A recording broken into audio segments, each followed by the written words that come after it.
नमस्कार। प्लैनेटेक्स पर आपका स्वागत है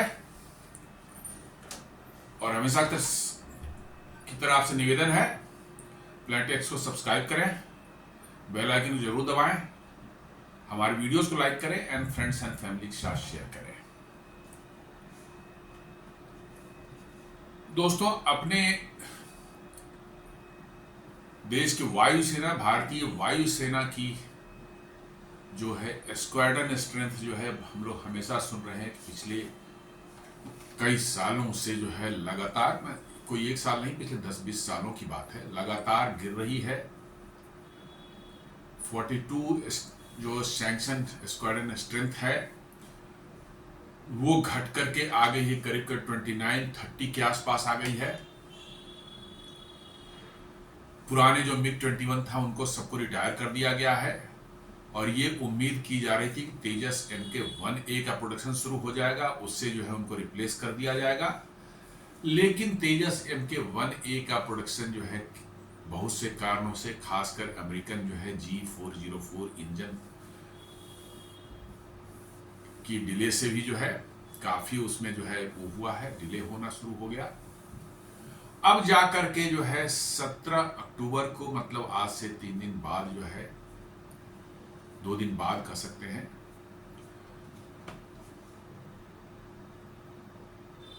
पहला जो है 2 तेजस MK-1A एयरक्राफ्ट जो है भारतीय वायुसेना को हैंड ओवर किया जा रहा है 17 तारीख को। ये कंफर्म न्यूज है और पिछले महीने तो जी ने 2 इंजन सप्लाई किए थे, इस महीने भी उम्मीद कर रहे हैं हम लोग कि 2 इंजन सप्लाई करेगा वो। तो यदि हर महीने 2-2 इंजन सप्लाई कर रहा हो और 2-2 तेजस MK-1A डिलीवर होता जाए वायुसेना को, फिर भी इनएडिक्वेट है, लेकिन हाँ ठीक है, बिल्कुल जो रुका हुआ था कम से कम उसमें कुछ बदलाव जरूर आएगा। तेजस MK-1A एक लाइट कॉम्बैक्ट एयरक्राफ्ट है, छोटा एयरक्राफ्ट है, जिसको कंसीव किया गया था 80s में। जी हाँ, लेट 80s में। लोग कहते हैं कि 80 से बन रहा है, लेकिन 80 से बन नहीं रहा है। 93 में जो है इसका पहला जो है सैंक्शन हुआ था अमाउंट इसके डेवलप करने के लिए जो है, और 2001 में इसका प्रोटोटाइप पहली बार उड़ा था।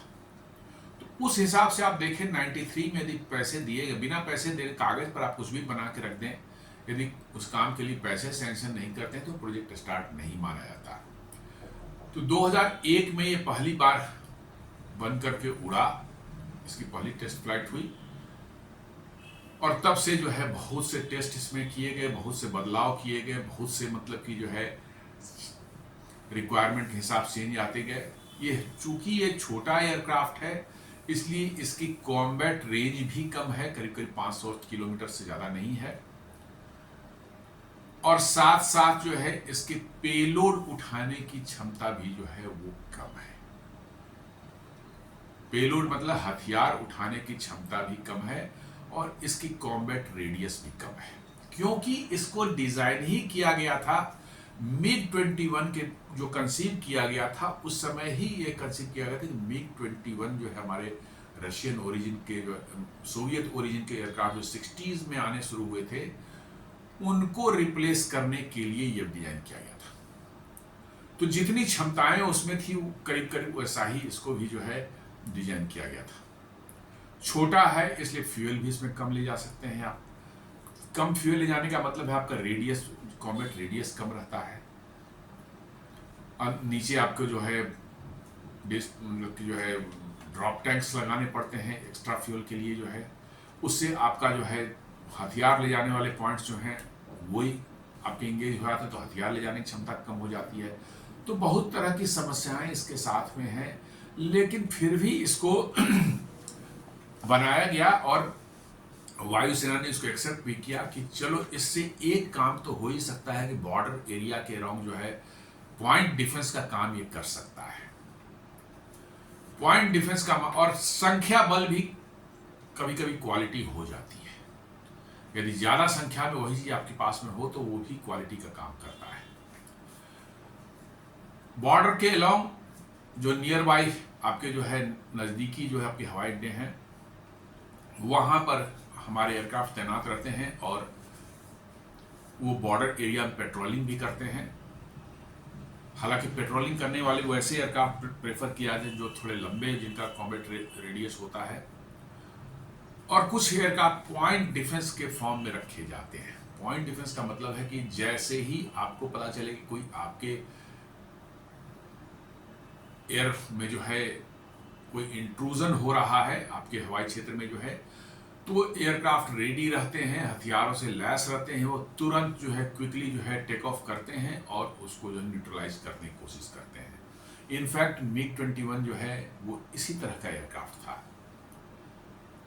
उसकी भी कॉम्बैट रेडियस बहुत कम थी और उसका भी मतलब कि जो है इंड्योरेंस टाइम जो है बहुत कम था। वो भी छोटा एयरक्राफ्ट था और इसलिए जो है इस तेजस से को उसी को रिप्लेस करने के लिए बनाया जा रहा था।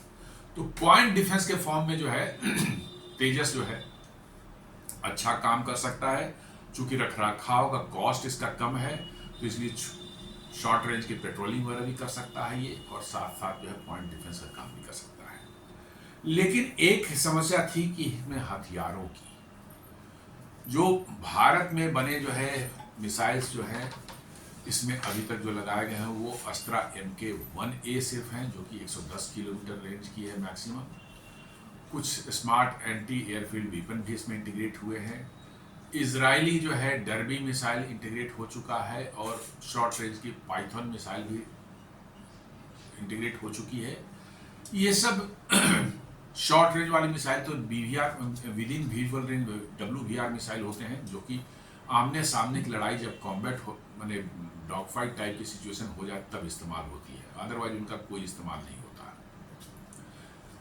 मेन आज के दिन समय में जो है एयर बैटल में जो है beyond visual and BVR missile जो है उनकी जरूरत पड़ती है। और अभी तक हमारे तेजस में जो है बियॉन्ड विजुअल रेंज मिसाइल के नाम पर जो है जो सबसे लंबी दूरी की जो मिसाइल है वो अस्त्रा MK-1A है, जो 110 किलोमीटर रेंज की है, जो आज के समय के हिसाब से शायद इनएडिक्वेट है।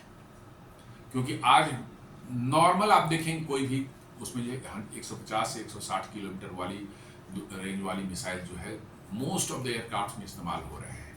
पाकिस्तान भी जो है चाइनीज मेड जो है PL-15 जो करीब 145-50 किलोमीटर रेंज का है वो इस्तेमाल करता है, और उसने चलाए भी थे। हालांकि काम को एक भी नहीं किया, सब गिर गए, भारत के खेतों में गिरे पाए गए, वो अलग बात है। लेकिन 110 किलोमीटर रेंज की मिसाइल हमारी अस्त्रा MK-1A जो है MK-1 जो है वो आज के जमाने के हिसाब से पर्याप्त नहीं है।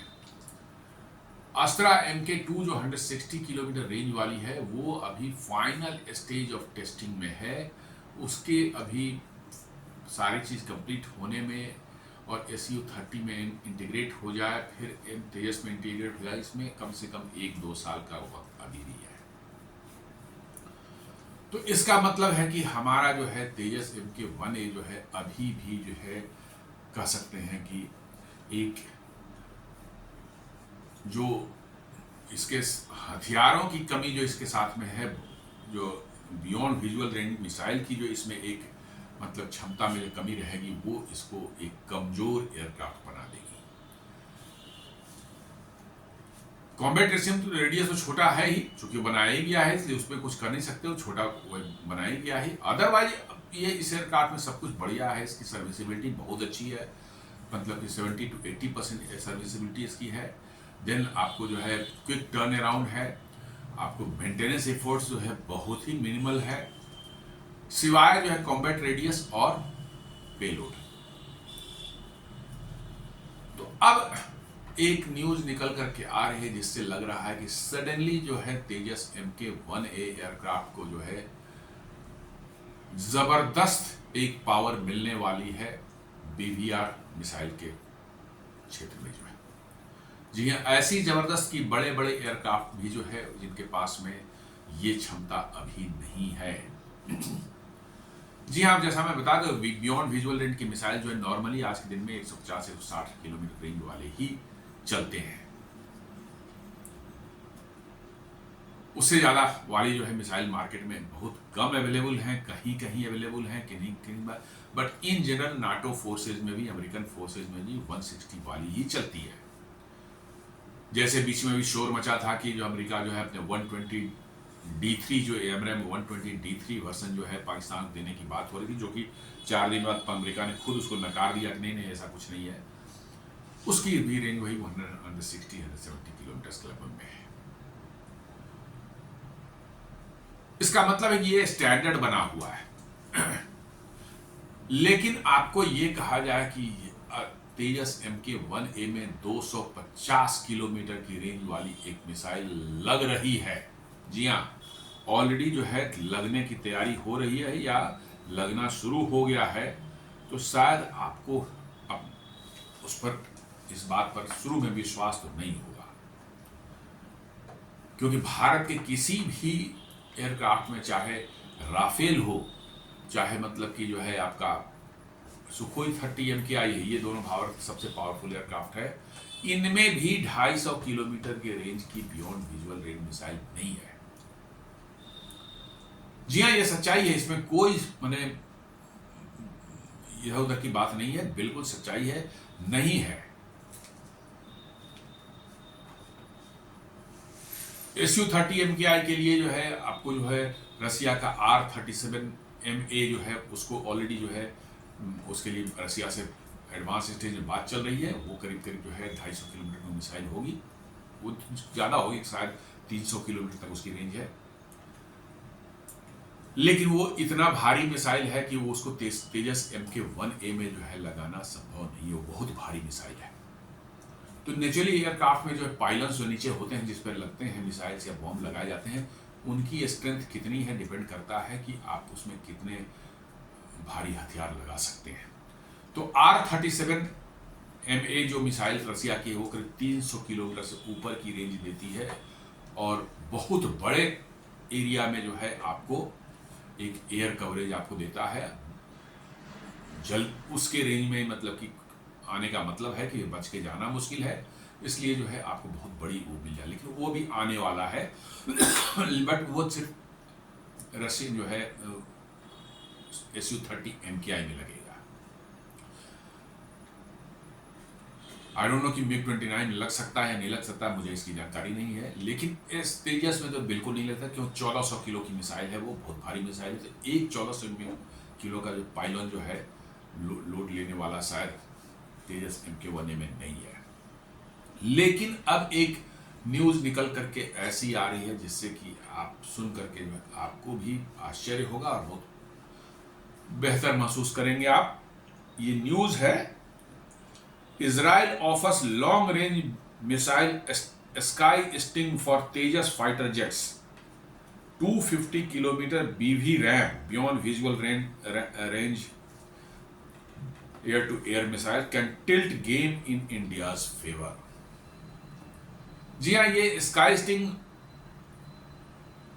आप जब तेजस में लग सकता है तो सुखोई में भी लग सकता है, में कोई दो मत नहीं है।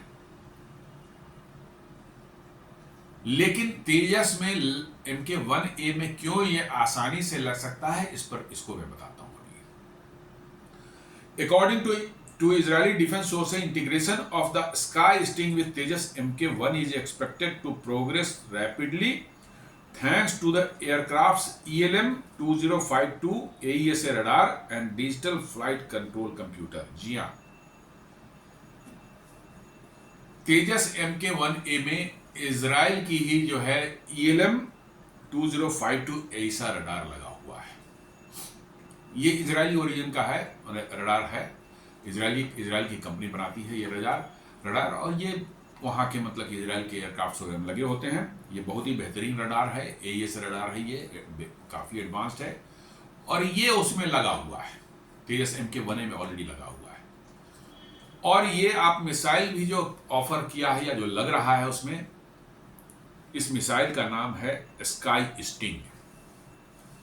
ये वहाँ की राफेल जो एक एरोस्पेस करके एक कंपनी है इजराइल की, राफेल एयरक्राफ्ट से नहीं कंफ्यूज करिएगा, वो राफेल जो है उसका जो है डसॉ एविएशन फ्रांस का वो बनाता है। ये राफेल जो है कंपनी का नाम है, राफेल एरोस्पेस इजराइल की कंपनी है, बड़ी फेमस कंपनी है, बहुत हाई एंड के हथियार बनाती है, उसका बनाया हुआ है ये मिसाइल है। 250 किलोमीटर की रेंज है ये। और चूंकि कोई भी मिसाइल आप किसी एयरक्राफ्ट में लगाते, ऐसे ही कोई मार्केट से मिसाइल खेला किसी एयरक्राफ्ट में लगा देंगे, नहीं लगेगा, काम नहीं करेगा, क्योंकि उस मिसाइल का जो है एयरक्राफ्ट के रडार से ही आप गाइड करते हैं उस मिसाइल को। आप सामने किसी एयरक्राफ्ट पर जो है लॉन्च करते हैं मिसाइल, तो ऐसा नहीं कि खुद ही चला जाता है वहां तक, नहीं, आपका एयरक्राफ्ट का रडार जो है उस मिसाइल को गाइडेंस देता रहता है कि हाँ आगे बढ़ो, इधर जा रहा है, उधर जा रहा है। अंत में जब उसके नजदीक तक पहुंचने लगता है तो रडार के जो उसके मिसाइल के नोज पर एक छोटा सा अपना उसका ओन रडार लगा हुआ है, वो चालू हो जाता है, फिर एयरक्राफ्ट से उसका संपर्क कट जाता है और वो उस रडार के बेसिस पर उसको सर्च करते हुए उसका पीछा करता है और उसको मार गिराता है। अब आप कहें भैया शुरू से ही क्यों नहीं वो रडार उसके पीछे लगा ऑन कर देते हैं कि उसी पर अपने आप खुद ऑटोमेटिकली लॉन्च हुआ और पीछे उसको चेज करते जाए, ताकि हमारे पीछे हवाई जहाज तो फ्री होकर के वापस चला जाए, वो तो सेफ जोन में चला जाए। ऐसा कह सकता है कोई भी, क्वाइट लॉजिकल। लेकिन उसके पीछे कारण है कि जो रडार आप मिसाइल के नोज पर लगाते हैं उसको चाहिए काम करने के लिए पावर, और रडार्स जो हैं वो बहुत हाई पावर कंज्यूमिंग डिवाइस होते हैं, और उसके अंदर जो है एक छोटी सी ही बैटरी आप लगा सकते हैं। मिसाइल के अंदर कितनी बड़ी बैटरी लगेगी, तो वो बैटरी जो है उस रडार को 2-4-5 मिनट से ज्यादा का लाइफ नहीं देता, 2-4 मिनट से ज्यादा का लाइफ नहीं देगा उस बैटरी को, मतलब उस बैटरी का नहीं रहेगा। इसका मतलब 2-4 मिनट से ज्यादा वो चल ही नहीं सकता, मिसाइल चल ही नहीं सकता 2-3 मिनट से ज्यादा। तो इसलिए जो है उसको नहीं इस्तेमाल किया जाता। जब उसको लॉन्च किया जाता है तो एयरक्राफ्ट जो है उसी डायरेक्शन में अपना रडार को रखता है, सर्च करते रहता है। उसका मतलब कि जो है जो जिस एयरक्राफ्ट को हम शूट डाउन करने के लिए हमने लॉन्च किया है, और उसकी लोकेशन डेटा लिंक से जो है उस मिसाइल को अपडेट करते रहता है। इसका मतलब है कि उस मिसाइल और इस एयरक्राफ्ट का रडार, इस दोनों के बीच में जो है कम्युनिकेशन होते रहना चाहिए, तभी वो बढ़ सकता है आगे, नहीं तो उसको डायरेक्शनलेस हो जाएगा, गिर जाएगा वो। दोनों के बीच में कम्युनिकेशन होते रहना चाहिए, वो प्रोटोकॉल और ये सब चीजें जो है मैच करती है, तभी आप रडार को जो है किसी रडार से जो है आप किसी मिसाइल को गाइड कर सकते हैं। इसलिए जो फायर कंट्रोल रडार के साथ जो है मिसाइल का मैच होना बहुत जरूरी होता है। और चूंकि इजरायली रडार ELM 2052 ऐसा रडार हमारे जो है तेजस MK-1A में लगा हुआ है, और जो स्काई स्टिंग मिसाइल है ये राफेल सिस्टम जो है इजराइल का सप्लाई कर रहा है। इन दोनों के बीच में ऑलरेडी वो प्रोटोकॉल बना हुआ है, इसलिए इसको भारत के तेजस MK-1A में इंटीग्रेट करने में कोई परेशानी नहीं है। जी हाँ, कोई परेशानी नहीं है, बना बनाया ऑलरेडी टेस्टेड है पहले से।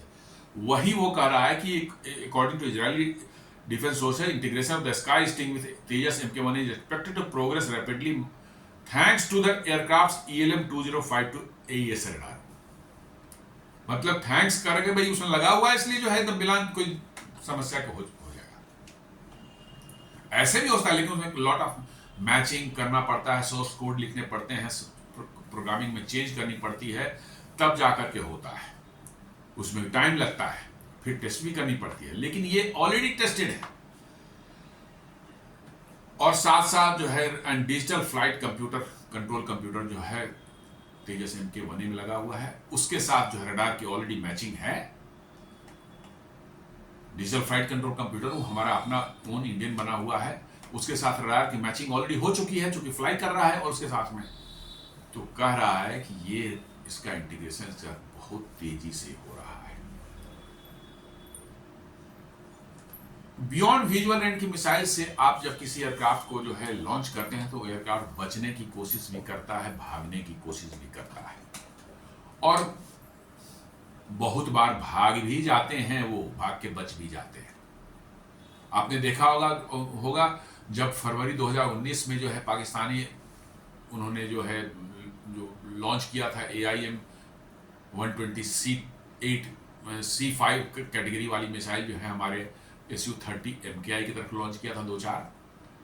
SU-30I चूंकि कैपेबल नहीं था उनको मारने के लिए, क्योंकि उनके एयरक्राफ्ट हाइट पर थे और हम नीचे थे, और हमारी मिसाइल उस समय R-77 उसमें हुआ करते थे जिसकी रेंज जो है 70-80 किलोमीटर ज़्यादा नहीं थी, जबकि उनकी जो है मिसाइल की रेंज 120 किलोमीटर 110 किलोमीटर की थी, AIM-120C5 वर्सन, और वो भी ऊंचाई पर थे, वो उनके F-16 वगैरह जो है। तो ऊंचाई से जो आप मारेंगे नीचे, उसको मिसाइल को नीचे आने में तो कोई एनर्जी लगती नहीं है ज़्यादा, लेकिन नीचे से मारेंगे तो ज़्यादा एनर्जी जाएगी, तो आपको तो और ज़्यादा रेंज वाली मिसाइल चाहिए। तो आपको R-77 was not even tried. Pilot को पता चल गया था कि हम चलाएंगे तो मिसाइल वहां जाएगी नहीं, इन्वेस्ट करने से कोई फायदा नहीं, इसलिए भागो। वो मुड़ करके भागा, और उनके जो मिसाइल जो है AIM-120C5 जो है वो नहीं चेज कर पाए उसको। भारत के में ही जमीन पर कई जगह गिरे, 2-4 जो है गिरे मिले थे वो टुकड़े उनके, तो बच जाते हैं, ऐसा नहीं कि नहीं बच जाते हैं, लेकिन हर मिसाइल का जो है एक नो एस्केप जोन होता है। जी हाँ, नो एस्केप जोन का मतलब है कि उस रेंज में यदि कोई हवाई जहाज आ गया और मिसाइल दाग दिया गया, जैसे मैंने कहा कि इस मेरी मिसाइल का जो है नो एस्केप जोन 50 किलोमीटर है, इसका मतलब है कि वो हवाई जहाज मेरे तरफ आ रहा है कि हमने मिसाइल छोड़ दिया फिर भाग रहा है, इट डजंट मैटर, 50 किलोमीटर के रेंज में है, वो आ रहा है मेरी तरफ या भाग रहा है, डजंट मैटर, मैं 50 किलोमीटर के रेंज में है, मैं मिसाइल दाग दूंगा, मिसाइल से बच नहीं सकता हूं। This is called no escape zone, जो कि राफेल के जो है हमारा जो मीटियोर मिसाइल है, जिसकी रेंज जो है करीब 200 किलोमीटर के आसपास, 160 to 200 किलोमीटर के आसपास में है, और उसका नो एस्केप जोन बहुत बढ़िया माना था 80 to 90 किलोमीटर। जी हाँ, 90 किलो बहुत अच्छा नो एस्केप जोन है।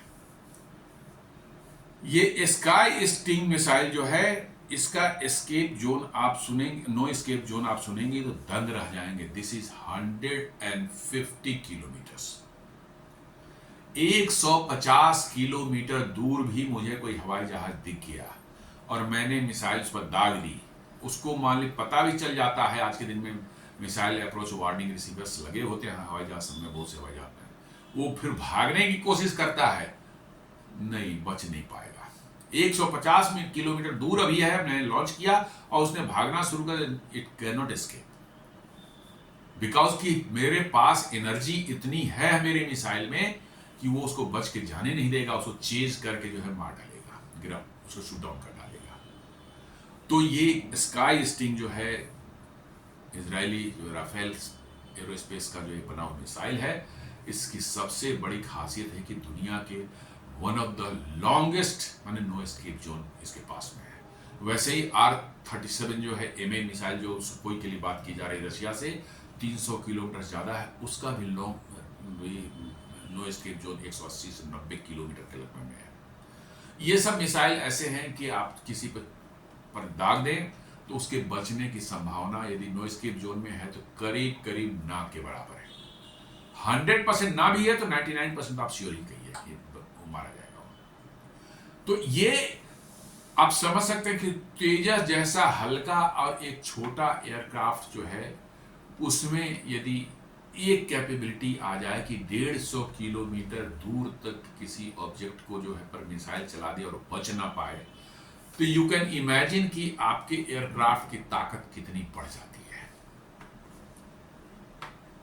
जी हाँ, मैं साफ बोल रहा हूं, छोटा है, अभी इसके पास उतनी ताकत नहीं है, लेकिन जो बताया जा रहा है स्काई स्टिंग मिसाइल के बारे में, यदि ये मिसाइल उसमें लगा दी जाए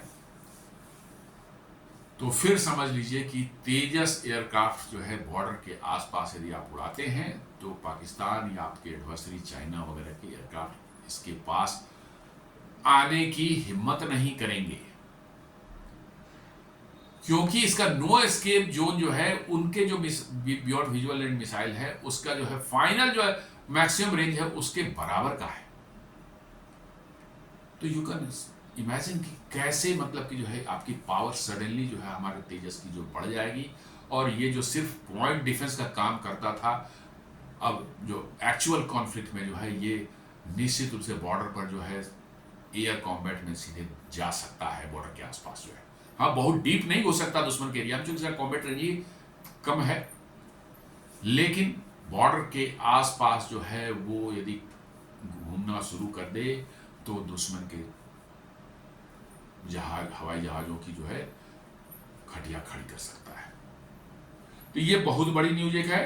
ये न्यूज बोलते हैं, in a move that could significantly enhance India's indigenous fighter capabilities, Israel's Rafale advanced defense system has offered its next generation Sky-Sting beyond visual range air-to-air missile (BVRAM) for integration with the HAL Tejas Mk-1A fighter jet. Of course इसको दूसरे आपके हवाई जहाज MiG-29 और आपके Su-30 में भी लगा सकते हैं, इसलिए कि इन दोनों एयरक्राफ्ट के सोर्स कोड आपके पास में है। आपको जो मॉडिफिकेशन करनी है इंटीग्रेशन के लिए वो कर सकते हैं। आप मिराज और राफेल नहीं कर सकते कि सोर्स कोड आपके पास में नहीं है, लेकिन Su-30 MKI और इसमें तो आप कर ही सकते हैं। क्या कहते हैं MiG-29 में जो है उसमें भी लगा सकते हैं, लेकिन चूंकि आपका radar already Israeli radar ELM जो है 2520 रडार जो इसमें लगा हुआ है, इसलिए जो है ये बहुत आसान हो रहा है। और ये शायद प्रपोजल आ गई है यहाँ, या शायद जैसा न्यूज़ बता रहा है, जो जी न्यूज़ बता रहा है कि वो काम उस पर चल रहा है। बहुत चीज़ें पब्लिक डोमेन में बताई नहीं जाती, दुश्मन के लिए भी सरप्राइज रखा था। हम सोचते हैं कि अरे तेजस है, इसमें तो मिसाइल नहीं है, चलो इस पर इस हाथ साफ करते हैं, और एज ए सरप्राइज वो मिसाइल चल गई तो फिर उनकी ऐसी तैसी हो जाती है। तो ये एक बहुत बड़ी वो है। Israel's Rafale advanced defense system has offered its next generation Sky-Sting beyond visual and air-to-air missile for integration with HAL Tejas Mk-1A fighter jet. Rafael air system aerospace को जो आप देखेंगे, इसका डिटेल्स हैं तो आपको Rafael advance defence systems limited कहते हैं इसको। ये है गवर्नमेंट ओन्ड कॉर्पोरेशन। जी हाँ, जैसे अपने यहाँ PSUs होते हैं ना, जैसे हिंदुस्तान एयरोनॉटिक्स लिमिटेड है, वैसे ही ये इजराइल की गवर्नमेंट की कंपनी है, Rafael advance defence systems Limited. अब बड़ी नामी गिरामी कंपनी है, बहुत हाई एंड के हथियार बनाते हैं, और इनफैक्ट हथियारों के मामले में इजराइल का अमेरिका से भी मैं मानता हूँ कि आगे है। चूंकि बहुत छोटा कंट्री है, पॉपुलेशन बहुत कम है, इसलिए बहुत ज़्यादा वो नहीं कर पाते, लेकिन कटिंग एज टेक्नोलॉजी जो है वो इजराइल में ही बनती है। इवन अमेरिका के भी बहुत से जो हाई एंड वाली टेक्नोलॉजी जो है, आप उसका ओरिजिन देखेंगे तो it is from Israel only, और इसीलिए इजराइल की, अमेरिका की डिपेंडेंसी इजराइल पर बनी रहती है।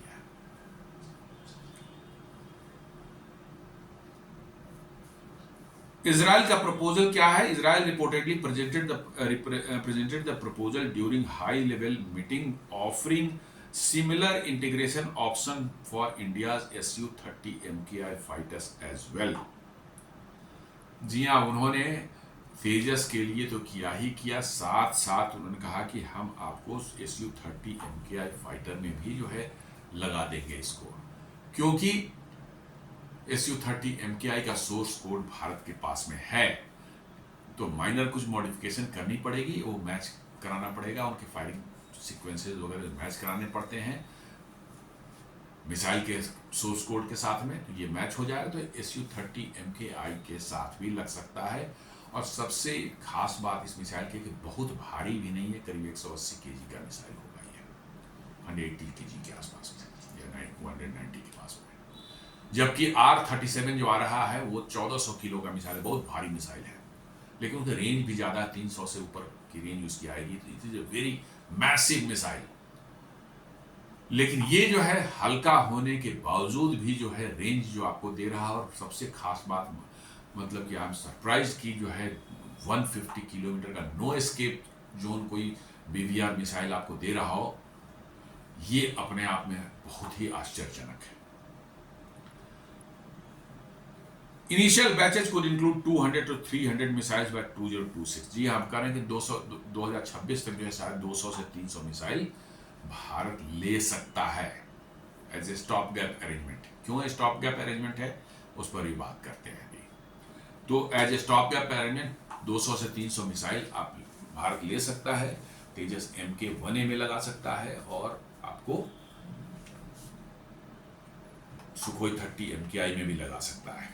क्योंकि ऑपरेशन सिंदूर दौरान पाया गया कि भाई काम करे चाहे नहीं करे, PL-15 मिसाइल, चाइनीज मिसाइल उनके पास थी, तो आपके दिमाग में तो रहता ही है। इसलिए भारतीय एयरक्राफ्ट ने उतनी अपना सेफ रेंज में रहते हुए ही काम किया था। थैंक्स टू कि हमारे पास स्टैंड ऑफ वेपन उतने रेंज के हैं कि हमें भारतीय सीमा के बहुत अंदर रहते हुए ही इस्लामाबाद, लाहौर, कराची जो भी है सबको उड़ा सकते हैं, वो अलग बात है। लेकिन हमने उनके अंदर जाने की ज़्यादा कोशिश नहीं की, इसलिए कि उनके पास भी PL-15 मिसाइल तो थे 150 किलोमीटर वाले। तो लेकिन हमारे पास उस रेंज की मिसाइल अभी नहीं थी। सिर्फ मेट्योर मिसाइल जो राफेल के पास में थी और Su-30 MKI वगैरह के पास में जो है वही 110 किलोमीटर वाली अस्त्रा MK-1 थी। चूंकि MK-2 अभी फाइनल स्टेज ऑफ टेस्टिंग में है, वो नहीं थी, इसलिए हम नहीं कर पा रहे थे। लेकिन ये आ जाने के बाद जो है मुझे लगता है कि आपके पाकिस्तानी एयरक्राफ्ट भी जो है वो और पीछे चल जाएंगे। लेकिन पीछे और क्या जाएंगे, S-400 के डर से तो ऑलरेडी पाकिस्तान की पूर्वी सीमा से भाग के वो सब पश्चिमी सीमा तक चले गए थे सारे एयरक्राफ्ट जो है। रादर उन्होंने जाके पासनी और उधर क्वेटा इस तरफ जाकर उन्हें अपने एयरक्राफ्ट पार्क करके रखे थे, छुपा के रखे थे S-400 के डर से। तो मुझे लगता है कि ये मिसाइल, ये स्काई स्टिंग मिसाइल यदि आ जाएगी तो उनके हवाई जहाज जो है जाकर उधर छुप जाएंगे पीछे साइड में जो है। The Sky Sting is designed for long range air combat with a reported engagement of up to 250 kilometers.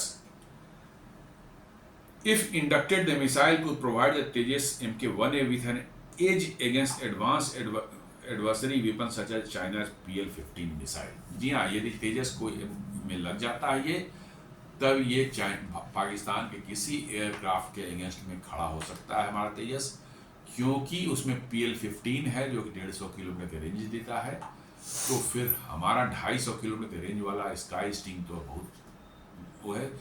तेजस उनके रेंज में आने के पहले ही उनको जो है डिस्ट्रॉय करने के लिए मिसाइल लॉन्च कर सकता है। और ये जो है डिफरेंस ऐसा काम करेगा कि वो शायद एयरक्राफ्ट इसके सामने आने की कोशिश नहीं करेंगे। ये एक बहुत बड़ी मतलब की उपलब्धि होगी तेजस के लिए। वेइंग अप्रोक्सीमेटली 180 to 200 किलोग्राम्स, जैसा मैंने बताया कि 180 से 200 किलोग्राम, इसलिए तेजस में बड़े आसानी से लग सकता है। The Sky Sting uses a three stage rocket motor. जी हाँ, यही इसकी खासियत, 3-स्टेज रॉकेट मोटर इसमें है। तेजस हमारा अस्त्रा MK-1 में जो है सिंगल पल्स मोटर है, सिंगल स्टेज मोटर है। अस्त्रा MK-2 में डुअल पल्स मोटर है, मतलब 2 स्टेज का मोटर है, उसमें सॉलिड मोटर है। ये है 3 स्टेज का सॉलिड मोटर इसमें है, इसलिए इसकी जो है रेंज जो है इतनी ज्यादा मिल रही है। Sky sting uses a 3-stage rocket motor for sustained high speed flight and long range engagement. अब सिंगल स्टेज, 2 स्टेज और 3 स्टेज क्यों करते हैं, जस्ट थोड़ा समझ लें। एक सॉलिड रॉकेट मोटर में एक बार आग लग गई तो फिर वो पूरा जलते रहे, जलकर खत्म हो जाए। जैसे दिवाली में हम रॉकेट छोड़ते हैं, लग गई आग तो फिर लग गई, पूरा खत्म होकर के ही मानेगा, वही चीज इसमें भी है। लेकिन जब आप लंबी चेज कर रहे हैं किसी एयरक्राफ्ट को जो है, तो 20 मिड फेज में जो है आपके इतनी एनर्जी आपका एयरक्राफ्ट मिसाइल गेन कर लेता है कि उसको और एनर्जी, यदि आपका मोटर जलता रहे मैंने तो और फर्दर एनर्जी देने से एनर्जी सिर्फ वेस्ट होगी और कुछ नहीं। और मालूम हुआ कि जब लास्ट फेज में जबकि आपको एक्सट्रीम मैन्यूवर करता है एयरक्राफ्ट बचने के लिए, वहां पर चेज करने के लिए आपको एक्स्ट्रा एनर्जी चाहिए, तो मालूम हुआ तब तक आपका फ्यूल खत्म हो गया। जी हाँ, चूंकि बीच में मिड फेज में जब नहीं जरूरत थी आपको, उस समय भी आपको जो है आपका मोटर चल रहा था, रॉकेट मोटर जल रहा था। और जब अंत में आपको चेज करने के लिए जिस समय एक्स्ट्रा एनर्जी चाहिए उस एयरक्राफ्ट को चेज करने के लिए, तब तक जो है आपका मोटर जलकर खत्म हो गया, आपके पास कोई एनर्जी नहीं है, मिसाइल अंत में गिर जाएगी। लेकिन डुअल पल्स में देखिए, पहला पल्स फुल एनर्जी उसको दे दिया, मिड फेज में फिर ऑफ हो गया वो, और अपनी एनर्जी इतनी सस्टेन किया था उससे वो चेज कर रहा है काफी दूर तक, और फिर उसके बाद लास्ट में जो है सेकंड स्टेज इग्नाइट होती है और वो फिर जो है चेज करना शुरू कर देता है उसको तेजी से जो है। तो अंतिम में जब एयरक्राफ्ट के आप नजदीक पहुंच जाते हैं, जब आपको हाई एनर्जी चाहिए आपके मिसाइल को जो है, वो सेकंड फेज अवेलेबल है, सेकंड पल्स जो है अवेलेबल है, वो उसको जो है एनर्जी देता है और एयरक्राफ्ट को चेज करके मार गिराता है। 3 स्टेज में वही काम जो है और लंबा होता है, इसीलिए इसकी रेंज आ रही है 250 kilometre.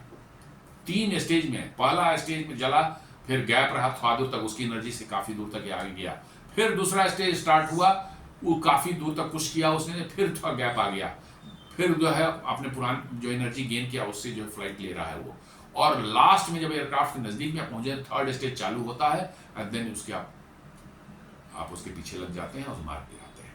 That is the advantage of multi stage solid rocket motor in air to air combat में जो है। तो ये 3 जो है 3 स्टेज रॉकेट मोटर है, इसलिए इसकी जो है रेंज ज्यादा है और इसका जो नो एस्केप जोन भी बहुत ज्यादा है। The missile also features a two way data link. जी हाँ, 2-वे डेटा लिंक इसके साथ में है, एयरक्राफ्ट के साथ में, एयरक्राफ्ट से इंस्ट्रक्शन ले सकता है और एयरक्राफ्ट को फीडबैक भी दे सकता है, और इसलिए एयरक्राफ्ट जो है इसको मिड फेज में इसका रास्ता भी बदल सकता है। यदि एयरक्राफ्ट ने बहुत तेज मैन्यूवर करके कोई रास्ता अपना बदल लिया, तो हमारा एयरक्राफ्ट उसको बोलेगा भैया वो मुड़ गया, अभी इधर चला गया, अभी इधर दाहिने मुड़ जा तू भी, तो एयरक्राफ्ट उसको लगातार गाइड करते रह सकता है, इसलिए वो एयरक्राफ्ट का बचना मुश्किल है। The missile also features two way data link allowing pilots to update data targets mid flight. या मिड वो चेज कर रहा है, उसी बीच में उसका जो है कोर्स करेक्शन जो है पायलट कर रहा है, उसको रडार कर रहा है ऑटोमेटिकली।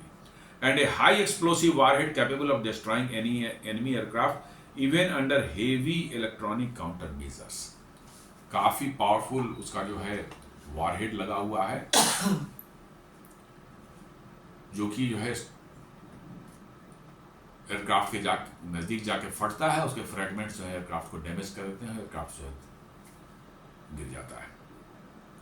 और बहुत हेवी इलेक्ट्रॉनिक, मतलब कि इलेक्ट्रॉनिक वारफेयर जहां हो रही हो, इलेक्ट्रॉनिक काउंटर मेजर्स है, उस इन्वायरमेंट में भी ये काम करता है। तो बहुत ही कैपेबल मिसाइल है, और तेजस में लग जाने के बाद निश्चित रूप से तेजस की जो सबसे बड़ी कमी थी जो है, बहुत लॉन्ग रेंज की कोई BVR मिसाइल्स में नहीं थी, वो पूरी होती दिख रही है। और ये एयरक्राफ्ट निश्चित रूप से जो है पहले जो कमजोर दिख रहा था या कमजोर लोग मान रहे थे, अब बिल्कुल समझिए कि फ्रंट लाइन एयरक्राफ्ट जैसा आपको दिखना शुरू हो जाएगा। The introduction of this Israeli BB-RAM could help bridge capability gaps amid delays in India's indigenous Astra Mk3 missile program while making a fresh chapter in India's Israeli strategic defense partnership। जी हाँ, भारत के अंदर भी 300 kilometre के range वाली जो है, 300 से plus 300 से 350 किलोमीटर के रेंज वाली जो है एक अस्त्रा Mk3 मिसाइल बन रही है। वो एक डिफरेंट किस्म की मिसाइल है, काम वही है, एयरक्राफ्ट को चेज करना, उसको मारना, काम तो वही है, लेकिन फंक्शनिंग थोड़ा सा डिफरेंट है। उसको टेक्नोलॉजी बोलते हैं SFDR, solid fuel ducted ramjet. जी हाँ, उसमें एक रैमजेट इंजन लगा हुआ है। रैमजेट इंजन नॉर्मली जो है लिक्विड फ्यूल के साथ काम करता है नॉर्मली, लेकिन सॉलिड फ्यूल के साथ भी अब उसको लोग इस्तेमाल करना शुरू किए हैं, जैसा कि राफेल वाले मीटियोर मिसाइल में है। जी हाँ, उसमें भी SFDR टेक्नोलॉजी है। जो यहाँ जो हम सिंगल पल्स डबल पल्स कर रहे थे कि बीच में हम रोक देते हैं ताकि हमारा पूरा फ्यूल जल न जाए, फिर उसको इग्नाइट करते हैं सेकंड पल्स को, जो है वो काम जो हम यहाँ कर रहे हैं उसी तरह काम वहाँ हो रहा है। वहाँ पर क्या है, उसके बर्न रेट को जो है स्लो किया जा सकता है। जी हाँ, अंदर में जो है आपका सॉलिड फ्यूल डक्टेड रैमजेट जो है दूसरी तरह से काम करता है। उसमें बाहर से ऑक्सीजन आती है, हवा आती है, इंटेक बने हुए उसमें हवा के, और बहुत तेजी से आती है, और बहुत कंप्रेस का अंदर का जो चेंबर है वहां पर जो उसके अंदर हवा घुसती है बहुत कंप्रेस हो जाती है, और वहां पर जो है आपका सॉलिड फ्यूल जलता है। उस कंप्रेस्ड एयर से। आप यदि हवा के फ्लो को कम कर दें तो ऑक्सीजन कम हो जाएगा, तो फ्यूल कम जलेगा। हवा को के फ्लो को जो है आप थोड़ा खुला छोड़ दें, ज्यादा हवा आएगी, ज्यादा फ्यूल जलेगा। तो आप बर्न रेट जो है उसको आप कंट्रोल कर रहे हैं। लिक्विड फ्यूल में ये फ्यूल का ही उसमें इंजेक्शन जो है, हवा आ रही है उसमें फ्यूल कम डालेंगे तो कम बर्निंग होगी, फ्यूल ज्यादा डाल देंगे ज्यादा बर्निंग होगी। हवा आते रहेगी लेकिन हम फ्यूल जितना रहेगा उतना ही जलेगा। यहां पर तो है भाई नहीं है सॉलिड फ्यूल, उसमें एक बार आग लग गई तो जलना शुरू हो जाएगा। उसके लिए हमें ऑक्सीजन को कम करना पड़ेगा उसके अंदर में। ऑक्सीजन कम करने के लिए हवा का इनफ्लो जो है आप कब करते हैं, आप हवा के इनटेक को जो है कंट्रोल करते हैं, कम बेसी करते हैं। इसलिए इसको डक्टेड रैमजेट बोलते हैं, solid fuel ducted ramjet engine है। उसी टेक्नोलॉजी पर बेस्ड है जो हमारा अस्त्रा MK3, या उसका एक स्पेशल नाम भी दिया गया है गांडीव मिसाइल। ये अभी अंडर डेवलपमेंट है, एक आध ट्रायल इसके हुए हैं शुरुआती, लेकिन इसमें अभी टाइम है 2 साल 3 साल तो कम से कम लग ही जाएगा।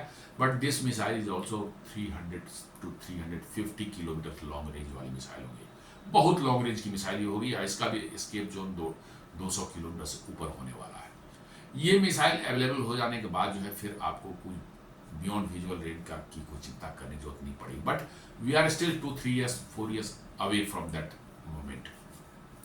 तो फिलहाल अभी के लिए जो है आपका यही करा है कि the introduction of Israeli BB-RAM could help bridge capability gaps amid delays in India Astra MK3 missile programme. जी हाँ, वो कॉम्प्लेक्स टेक्नोलॉजी है, इसलिए जो थोड़ा सेटबैक्स उसमें लगे थे इनिशियली, जो है थोड़ा उसको डिजाइन करने में प्रॉब्लम थी, इससे थोड़ा डिले हुआ है।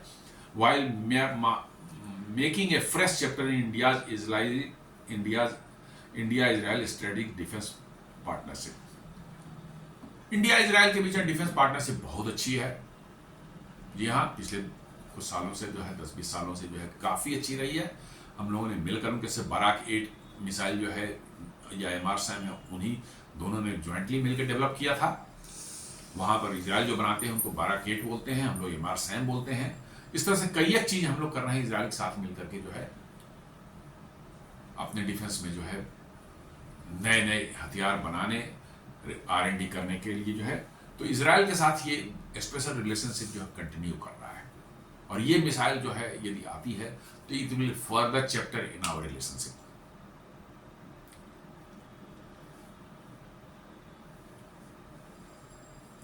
जैसा मैंने बताया कि अस्त्रा MK3 मिसाइल जो है ऑलरेडी डिले हो चुका है, और मतलब कि जो है अभी भी 2-4 साल लग सकता है, 2-3 साल कम से कम मान के चलिए। ऑफकोर्स एक इनिशियल टेस्टिंग, 1 या 2 initial testing Orissa Chandipur range में हुई थी, लेकिन उसके बाद का कोई रिपोर्ट नहीं है। तो इसके अभी फंक्शनल होने में 2-3 साल लग सकते हैं। तब तक ये मिसाइल जो है निश्चित रूप से आपको जो है बहुत अच्छा एक माने कैपेबिलिटी दे सकता है आपके कार। इसलिए बताया गया कि 200-300 मिसाइल शायद 2026 तक लेने की प्रोबेबिलिटी है।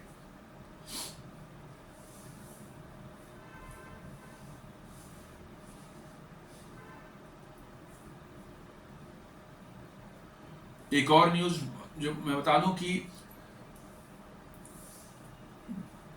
इजराइल जो का एक बना हुआ क्रूज मिसाइल, रैम्पेज मिसाइल जो है इजराइल से हम लोग ऑलरेडी लेते हैं। India bought first batch of Rampage missile from Israel in 2022 to 2021 amid China tensions. Since then, they are become key to the IS precision strike capability. Indian Air Force has unveiled the integration of Israel's deadly Rampage missile with the Su-30 MKI fighter jet, making a significant enhancement to its operational capabilities. पहले ये मिराज 2000 के साथ सिर्फ लगा हुआ था, अब ये Su-30 MKI और MiG-29 के साथ में इंटीग्रेट हो चुका है। बड़ा ही डेडली मिसाइल है, करीब जो है 2000 किलोमीटर नहीं, 2000 किलोमीटर नहीं, ये करीब 500 किलोमीटर तक ये मार कर सकता है। ये मिसाइल ये क्रूज मिसाइल की कैटेगरी में आता है, और अभी ऑपरेशन सिंदूर में इसका बहुत ज़बरदस्त इस्तेमाल हुआ था। कई जगह उनके एयर स्ट्रिप्स को जो है, उनके एयर बेसिस को जो है डैमेज करने के लिए। ये पहले सिर्फ मिराज 2000 साथ इंटीग्रेटेड था, अब वो Su-30 MKI और आपके MiG-29 से भी इंटीग्रेट हो चुका है और इसको जल्द ही तेजस MK-1A के साथ इंटीग्रेट कर दिया जाएगा, ऐसी न्यूज भी आ चुकी है।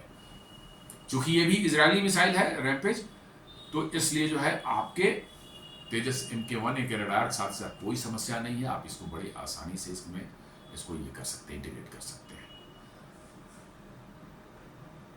तो रैम्पेज आ जाने के साथ और स्काई स्टिंग आ जाने के साथ, Rampage air surface to ground missile है, उससे जमीन पर अटैक करने के लिए, और स्काई स्टिंग जो एयर टू एयर मिसाइल है।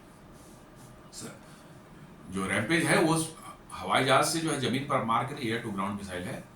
तो ये दोनों आ जाने के बाद जो ये लग जाता है आपका तेजस MK-1A में, तो आप मान के चलिए तेजस MK-1A का छोटा होने का डिसएडवांटेज शायद आपको महसूस ही ना हो। जी हाँ, हम लोग यही कहते हैं कि छोटा है, वेट नहीं उठा सकता, मतलब कि जो है इसका मतलब कि कैसे जो है ये फाइट करेगा, ये सारी बातें। फाइट करने के लिए आजकल एनिमी के घर में घुसने की जरूरत नहीं होती। आजकल बियॉन्ड विजुअल रेंज, दूर से मिसाइल मारने की है, या स्टैंड ऑफ वेपन ऐसे होने चाहिए जो कि उनको घर में अटैक करने के लिए हमको जो है 500, 600, 800, 1000 किलोमीटर दूर से ही अब मार दिया, तो हमको घर में घुसने वाला मामला धीरे धीरे जो खत्म हो गया है। तो हमें ज़्यादा दूर जाने की जरूरत ही नहीं है, हमें सब उड़ना है, 10-20 हज़ार फीट, 30 हज़ार फीट ऊपर जाना है और वहाँ से बॉर्डर के आसपास पहुँचा और उस एरिया से जो है हमने जो है लॉन्च कर दिया अपने मिसाइल और वापस आ गए। तो जो तेजस के साथ कहा जाता था कि इसका शॉर्ट रेंज छोटा होना, इसका रेंज कम होना, ये एक बहुत बड़ा डिसएडवांटेज है, ये काम नहीं करेगा, ये अब बेमानी हो जाएगी। It will be as useful as any other aircraft, क्योंकि इसमें इतने लंबे रेंज के मिसाइल आपने लगा दिए हैं अब कि शायद अब आपको इसको ज्यादा कुछ करने की जरूरत ना पड़े।